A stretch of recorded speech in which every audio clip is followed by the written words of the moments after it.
Assalamualaikum warahmatullahi wabarakatuh. Perkenalkan, nama saya Salsabila Deora Maharani. Saya Diama Firalana. Jadi kali ini kami akan membacakan hasil tugas yang sudah kami buat. Jadi yang pertama dari rumusan masalah, yang pertama yaitu apa faktor-faktor yang menyebabkan seseorang tidak menjaga ucapan atau lisannya dalam interaksi sosial sehingga timbul perkelahian antar tetangga. Jawabannya, faktor-faktor yang menyebabkan seseorang tidak menjaga lisan hingga memicu konflik meliputi emosi yang tidak terkendali, kesalahpahaman, kebiasaan berbicara kasar, serta kurangnya toleransi, rasa iri, pengaruh lingkungan yang buruk, kesenjangan sosial, kurangnya pemahaman etika, dan pengaruh alkohol atau narkoba juga berperan dalam memperburuk situasi dan memicu perselisihan. Kemudian rumusan masalah yang kedua yaitu apa saja penyebab utama meningkatnya kasus penyalahgunaan narkoba di lingkungan tertentu.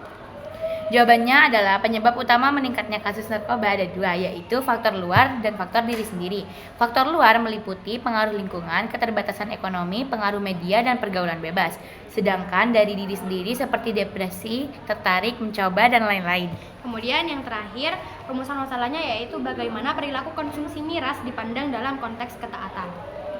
Perilaku konsumsi miras dalam konteks ketaatan biasanya dipandang sebagai tindakan yang melanggar norma atau aturan. Dalam banyak tradisi agama, budaya, dan hukum, konsumsi miras sering dianggap perilaku yang tidak sesuai dengan ajaran atau standar yang harus ditaati individu. Jadi, konsumsi miras bisa dilihat sebagai ketidaktaatan terhadap nilai-nilai dan aturan dalam masyarakat.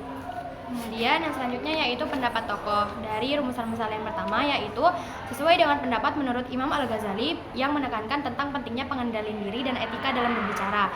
Beliau berpendapat bahwa ketidakmampuan seseorang untuk menjaga ucapan seringkali disebabkan oleh hawa nafsu dan kebodohan. Menurutnya, seseorang yang tidak memiliki kesadaran spiritual dan moral akan lebih cenderung berbicara dengan kasar atau menyakiti orang lain dan bisa menimbulkan konflik.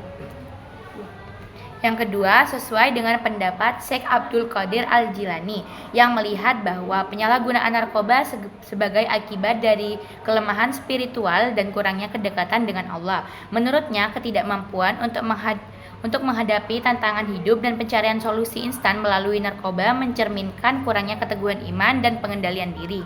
Kemudian untuk rumusan masalah yang terakhir yaitu sesuai dengan hadis riwayat Ahmad dan Abu Daud, setiap yang memabukkan adalah khamar dan setiap khamar adalah diharamkan. Dan sesuai dengan Quran surat Al-Maidah surat kelima ayat ke-90 yang berarti wahai orang-orang yang beriman, sesungguhnya minuman keras, berjudi, berkurban untuk berhala, dan mengundi nasib dengan anak panah adalah perbuatan setan. Maka jauhilah perbuatan-perbuatan itu agar kamu beruntung. Berikut adalah 3 pendapat tokoh yang sudah kami temukan. Kurang lebihnya mohon maaf. Wassalamualaikum warahmatullahi wabarakatuh.